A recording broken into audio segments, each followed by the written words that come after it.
Ceriops is a team of scientists in the environmental field with a focus in natural systems research and development programs in the East African coast. Today, we have a number of activities that are currently going on. We have mangrove restoration, one that is along the Tudor Creek that adds up to the one or plugs into the 1 million tree campaign. We also have awareness and education on the importance of conservation and protection of our environment. And we're also going to showcase talent and culture within the area that we're living, within the community that we are currently in. Conservation, restoration and protection. Jomvu ndo mahali ambapo pataathirika zaidi ikiwa El Nino itatokea. Na sababu kwa nini pataathirika? Kwa sababu tumeenda kujenga nyumba kwenye sehemu ya maji kupita. Ningetaka kuzungumzia kidogo kuhusu yale mambo yanasababisha uharibifu wa mikoko. Jambo la kwanza, kuna ile tunaita encroachment. Hii rasilimali ni tumeirithi kutoka kwa vizazi vingi vilivyopita, na tuna kila sababu turithishe wale wanaokuja. Ali akumbuke, like anakumbuka kuwa ukishapanda mti mmoja, you have to take care of it because next time you will ask for another tree to replace another one. That one anajua. Na kazi yetu ni kuangalia mashule. So tunafundisha wanafunzi, tunaingia kwenye mashule na tunawafunza kukuza miti. Na sasa hivi tunawaambia pia nyinyi hapa fikeni kwenye shule zenyu muwafunze, ili sasa nyinyi kama wazazi mkizeeka, wao nao sasa wanaendelea ile kazi mlioanza. The main drive for establishing Ceriops was because there was a lot of degradation on the mangrove ecosystem.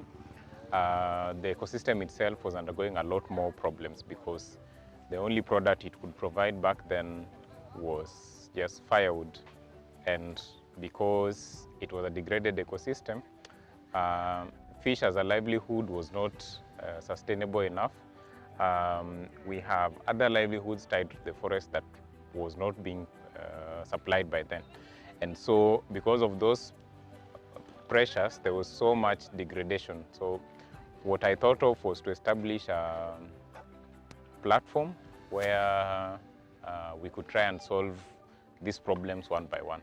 Apart from the restoration programs that we do, we have education programs, we have awareness programs, we also have sustainability programs that we are currently doing, and we are now diversifying into different areas as well, where we are now looking at biodiversity assessment of the areas or the drivers that lead to environmental degradation. We now want to tackle that as a program. Bidii Creek Conservancy is a community-based organization. Tunafocus sana upande wa restoration, protection na conservation ya mangrove ecosystem. We are doing beekeeping. We are mostly fishermen families. We come from a fishing family ya Jomvu, na ndio maana tukaingilia katika mambo ya conservation ya mangrove. Kwa kweli sisi kama Bidii Creek mostly tunafanya kazi na community. Most of our members ni community members, na pia tuna work with community volunteers. Mara nyingi huwa tunapenda kufanya hamasisho kupitia baraza, ofisi za machifu na wazee wa mitaa. Tunafanya hamasisho kuhusiana na mazingira yetu ya mikokoni, kwa sababu tulikaa tukaona hii rasilimali bila sisi kujitolea, hii rasilimali haitatunufaisha. So huwa tunafanya communication, awareness za kijamii. Tulianza kufanya programs ndani ya shule hizi public schools. Hata kwa Jomvu Primary School tukawa na program inajiita Wildlife Warriors Club, na Jomvu Girls High School tumekuwa na 4K Club. In fact tumepanda nao, na tunajaribu kuhimiza hata shule zingine ziweze kuweka hata kama ni program ama lessons ndani ya shule ya kuweza kuhusiana na mambo ya mangrove conservation. Mikoko na Jamii Initiative is our education program or our education initiative that teaches not only the local community or the indigenous community on restoration and practices, but also government officials, people who are actively involved, stakeholders, and also different different sectors of the government. We also help them, or we teach them on how to restore, what practices to do, what environmental, what are the impacts of the work that they do. Kwa kikweli safari ya sisi kushikana na Ceriops imetuinua kama organization pale pakubwa. Manake Ceriops tulipopatana nao, kuna capacity ilikuwa hatuna. Kuna vitu vilikuwa hatujaelewa, kuna mafunzo ilikuwa hatujui. Na tuliposhikana kutusaidia pakubwa sana. Wametusaidia kwa upande wa capacity building, wa kufanya mambo kitaalamu. Wametusomesha pia kuhusiana na mambo ya kiteknolojia, mambo ya mapping, GPRS mapping na nini, na tree identification, site matching.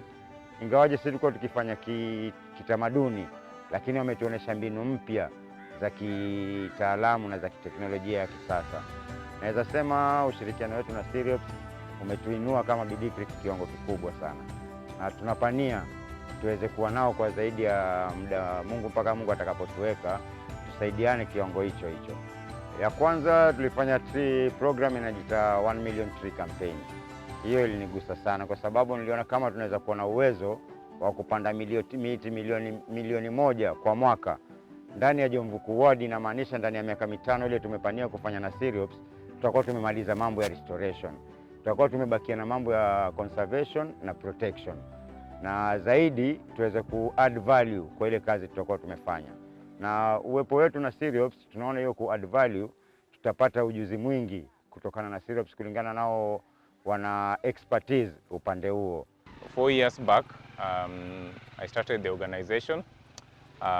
I developed some research programs. I also developed some education programs to educate the community.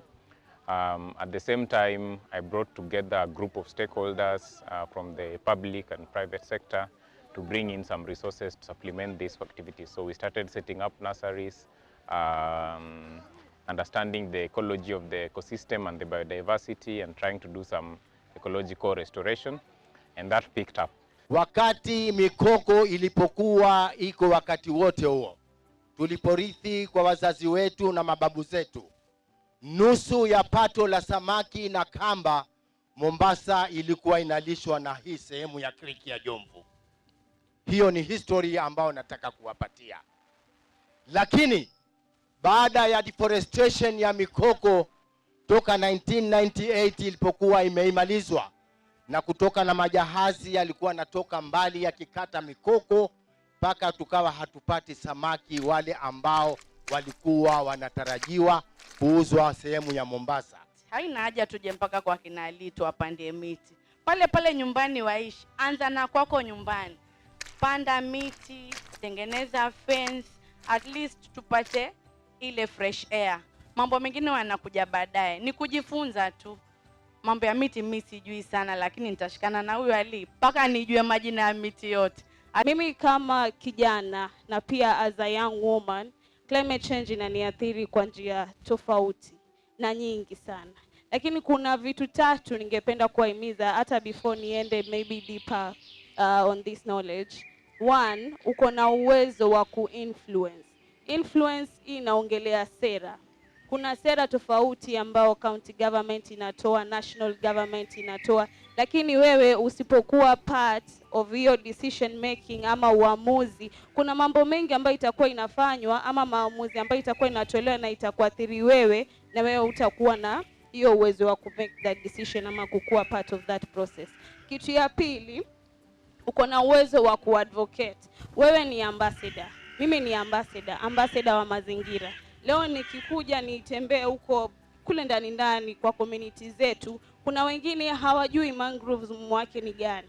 Lakini wewe at least leo uko hapa unajua umuhimu ni gani. Na labda umekuwa ukipanda pamoja na Bidii Creek, Ceriops and other organizations.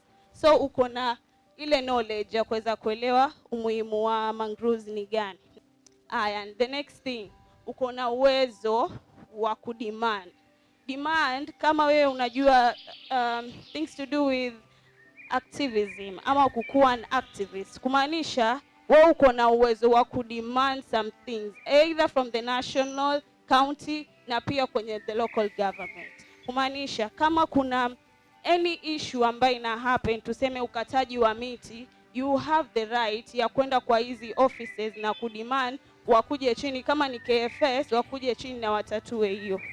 In the 4 years time, we've had good partnership with the communities and the groups, and we are doing our best to, first of all, establish a forest that was existing, and then secondly, try and establish the livelihood aspect of the ecosystem, and that's the main drive as it stands as at now. So my main dream would be a restored forest, and a forest that is establishing all the livelihood, ecological, and socio-economic services that any ecosystem is supposed to provide. That would be my big dream.